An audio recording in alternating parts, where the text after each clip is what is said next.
सिंह साहब,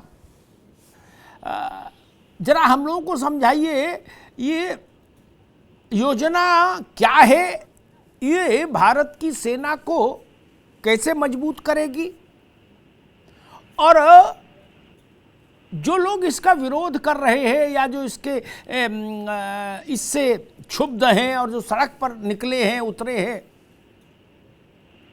उन लोगों के जो शिकायतें हैं, जो शिकवे हैं, उनमें कितना दम है? सिंह साहब। ओके, देखिए सबसे पहले जी, अग्निपथ स्कीम की एक बैकग्राउंड है जी। बैकग्राउंड समझनी बहुत जरूरी है हमारे भारत देश के लिए। देखिए सबसे पहले दुनिया में और मिलिट्री के अंदर कुछ डॉक्ट्रिनल स्ट्रैटेजिक बदलाव आते हैं, जिसको हम बोल सकते हैं रणनीति, सामरिक रणनीति कि क्या बदलाव आया, खास करके हमारे साथियों देश में। भारत, मैं ये भी बताऊंगा, एक बढ़ता पावर है, रीजनल पावर, सुपर पावर का सपना है, तो हमको उसको भी नज़र रखनी है कि हमारे जो फौज की ताकत है वैसी बढ़ाई जाए। दूसरा है कि टेक्नोलॉजी की एडवांसमेंट कैसे हुई है। टेक्नोलॉजी की एडवांसमेंट विश्व में हर प्रकार की हर जगह हो रही है, वैसे ही मिलिट्री इक्विपमेंट की हो रही है। इनटेक जो आ रहा है उसको भी टेक्नोलॉजिकल नॉलेज बढ़ती हुई है, और इसकी हमें ज़रूरत है मॉडर्नाइजेशन की, टेक्नोलॉजी की, डॉक्टरल चेंजेस की। जवाब यस में है, अफर्मेटिव। तीसरा है कि हमारे जो पड़ोसी मुल्क हैं जी, वो एक दुश्मन रूप में है हमारे लिए। उनका जो खतरा है, उनका जो थ्रेट है, उन्होंने जैसे तनाव बढ़ाया हुआ है, उसको हमें बहुत मद्देनजर में रखना चाहिए। तो ये तीन चीज़ें, फौज अगर हम इसको कंट्रोल रखें, सरकार कंट्रोल रखे, तो एक देश को ताकतवर बना सकते हैं। तो इसमें आता है कि मिलिट्री का क्या रोल है। मिलिट्री चाहती है कि मेरी फौज मॉडर्नाइज रहे, टेक्नोलॉजिकली एडवांस रहे। जी। अच्छा, इसको करने के लिए खर्चा है, खर्चा बहुत ज़रूरी बात है, और इसमें खर्चे को सरकार के पास जितना पैसा है उसको उसने सबसे ज़्यादा मद्देनज़र में रखते हुए देखना है कि कितना दे सकते हैं, देश चलाना है। तो ये मद्देनज़र रखते हुए एक स्कीम निकाली गई कि अग्निपथ की, जिसमें सरकार ने सोचा, उनकी सोच है कि जो इसका यूथ प्रोफाइल है, युवक का जो प्रोफाइल है, इस समय एवरेज एज जो है वो 32 साल का है, इसको किसी प्रकार से हम कम कर दें 25-26 साल के अंदर, तो फौज का एक यूथ रहेगा, यूथफुल प्रोफाइल रहेगी। और दूसरा है कि इसमें उन्होंने ये सोचा है, जो कि ओपन में नहीं आ रहा है, पर मैं समझता हूँ एक ट्रांसपेरेंट फीडबैक दूँ, कि पेंशन बिल जो था ना हमारा, पेंशन बिल को कैसे कंट्रोल करें। क्यों?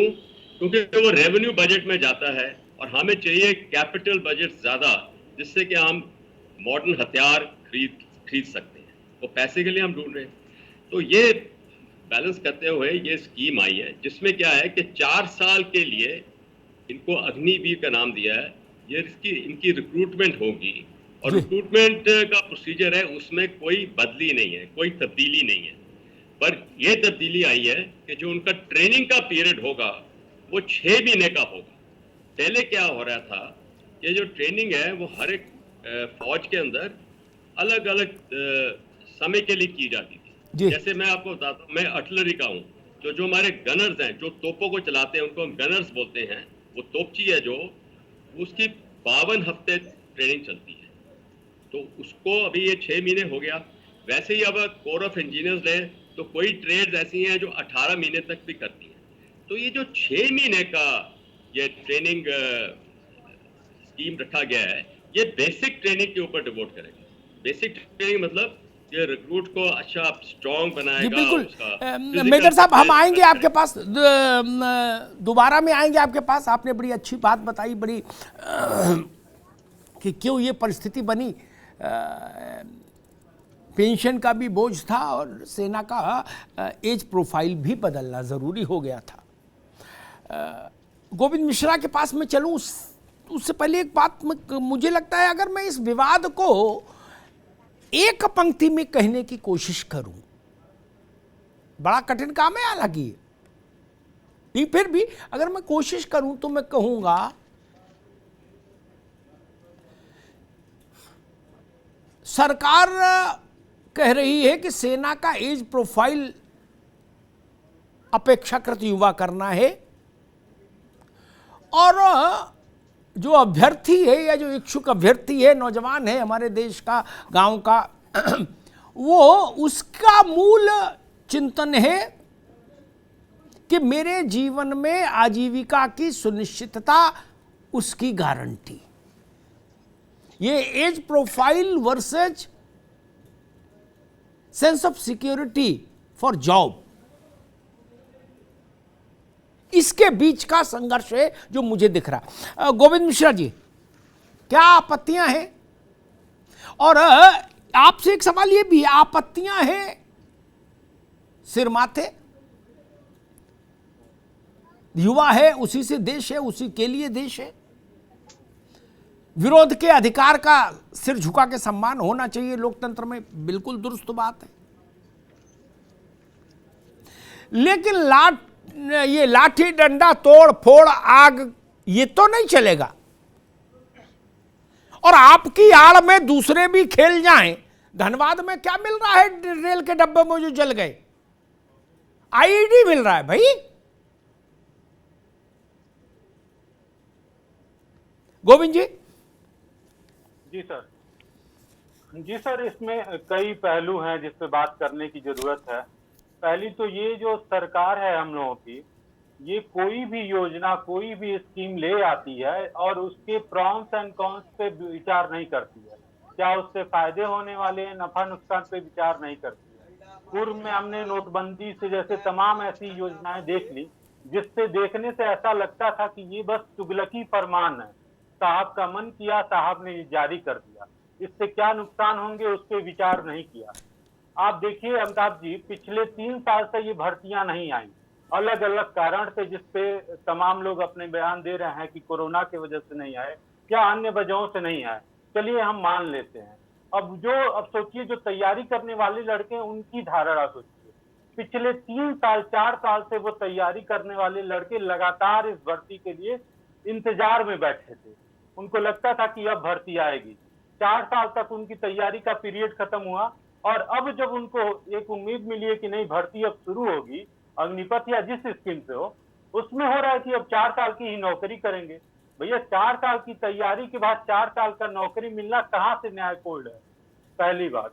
दूसरी बात, इस सरकार को जो ये स्कीम जो लाई है, जहां जहां इन सरकार का तमाम तर्कपूर्ण बातें रह रही हैं, सरकार के एक बड़े नेता ने कहा, कैलाश विजयवर्गीय जी का बयान आया कि अगर ये सेना के अग्निवीर जो रिटायर होंगे, अगर हमको अपने भाजपा कार्यालय में किसी को सिक्योरिटी पे रखना होगा तो हम उन अग्निवीरों को रख लेंगे। ये सोचिए ये कितना बड़ा अपमान ये सरकार करना चाह रही है इन युवाओं का जो अभी भर्ती में गए भी नहीं। तीसरी बात आप देखिए, इस पूरी भर्ती में मतलब जो मैंने पहले बात किया कि किसी से कंसल्टेंस नहीं लिया गया कि इस भर्ती को किस तरीके से, उन छात्रों को किस तरीके से पहुंचाया जाएगा। कुछ पहले बयान आता रहा कि ये तो ट्रायल बेसिस पे हो रहा है 40,000 भर्तियां, बाकी नियमित भर्ती होती रहेगी। हर साल जिस सेना में जो 60 से 65,000 भर्तियां हो रही थी, उसके बदले आप 40,000 भर्तियां लें। अब उसमें से 4 साल बाद आप 10,000 को कंफर्म नौकरी देंगे।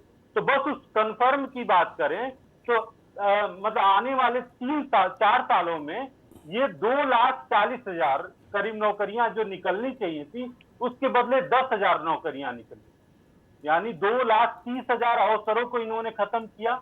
इस सरकार की पूरी योजना यही है किस तरह रोजगार मिलने वाले ढांचे। ठीक है गोविंद जी, आएंगे दूसरे राउंड में। बाकी सवाल आपके, बाकी जो आपकी चिंताएं हैं वो दूसरे राउंड में लेंगे। आनंद जी आपके पास सबसे अंत में आएंगे, क्योंकि सबसे ज्यादा सवाल आपके लिए है, सरकार के लिए, जिनका उत्तर देना है आपको। अभिषेक वाजपेयी जी, कई बार ऐसा भी होता है राजनीतिक दल मुद्दे की विश्वसनीयता और उसकी प्रामाणिकता को अपनी सक्रियता के चलते कमजोर कर देते हैं। क्योंकि जैसे ही राजनीतिक दल कूदे वैसे ही एक नैरेटिव सेट हो जाता है, या जो रूलिंग पार्टी होती है या जो सरकार होती है वो उस नैरेटिव को आगे बढ़ा देती है कि भाई ये पॉलिटिकल मोटिवेटेड है मामला। अभिषेक जी। देखिए आदरणीय अमिताभ जी, ये जो सरकार की ये अनोखी स्कीम है रोजगार की उम्र में बेरोजगार करने के लिए, मैं 1 मिनट रोकूंगा अभिषेक, 1 मिनट रोकूंगा। हमारे साथ कर्नल रिटायर्ड आदित्य प्रताप सिंह भी जुड़ गए हैं। आदित्य जी का भी बहुत बहुत स्वागत है।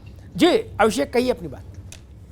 नहीं, ये सरकार की जो स्कीम है ये रोजगार के समय बेरोजगार करने के लिए है।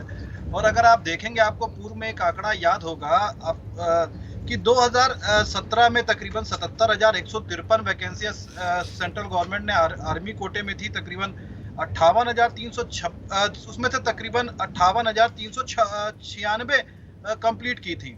2019 में 93,632 थी, जिसमें से 14,541 हुए। और 2020 में 1,29,000 जो वैकेंसियां थी उनमें से सिर्फ 10,000 लोगों की भर्तियां हुई। नंबर 1 बात। नंबर दूसरी चीज, संसद के पटल पे आपको याद होगा कि 2021 में एक आंकड़ा रखा गया था तीनों जगह से मिला करके 1 लाख जी जो थे वो अफसर मतलब ओ रैंक की थी। और इसमें आपको यह भी याद होगा कि 2 कैटेगरी होती है, ओ और OR होता है। अदर रैंक में अगर आप देखिए तो कितनी वैकेंसियां दी। बहुत सरकार कह रही है कि 4 साल के बाद लोगों के हाथ में पैसा भी होगा, उसके बाद हम रोजगार भी देंगे। लेकिन मैं पूछना चाहता हूं यहाँ पे सभी बैठे सम्मानित लोगों से कि लगभग 58,000 से 60,000 के बीच लोग रिटायर होते हैं। उनमें से कितने लोगों को गवर्नमेंट ने पहले भी कहा हुआ था कितने लोगों को रोजगार देती है, आर्मी वालों को कितने लोगों को रोजगार देती है। कोई जैसे भारतीय जनता पार्टी हो गई या कोई व्यक्ति अपने यहाँ पे सिक्योरिटी गार्ड बना करके बैठ देता है। कॉर्पोरेट घराने की तो पूछिए मत, उनको तो वहां पे पूछा ही नहीं जाता। सरकार कौन से बेस पे उनको नौकरियां देंगी। आपको एक चीज और याद दिला दूं कि सेंट्रल आर्म पुलिस फोर्स में 80% की 2021 में 80% की जो गिरावट देखी गई अमिताभ जी। या इसमें कोई भी व्यक्ति तो गुरेज नहीं कर सकता। लेकिन ठीक, सबसे बड़ी प्रस्तुति ठीक है एक छोटी अभिषेक बाबू, दोबारा में आएंगे। मैंने एक छोटी सी बात जी। आपको याद होगा कि पूर्व में जो हमारे भारतवर्ष में युद्ध लड़े गए तो एनसीसी ने कितनी सहायक भूमिका अदा की थी। क्या एनसीसी में बहा करके उसमें कितने % लोगों को 10% लोगों को नौकरी नहीं मिलती है। मैं बड़ी जिम्मेदारी के साथ कह रहा हूँ, यहाँ पे बैठा कोई भी व्यक्ति इस चीज को झुठला नहीं सकता है, क्योंकि एनसीसी में बहुत सारे आर्मी अटैचमेंट कैंप्स होते हैं। आर्मी के बारे में बहुत सारी जानकारी दी जाती है। ठीक है अभिषेक बाबू, अभी रुकना होगा।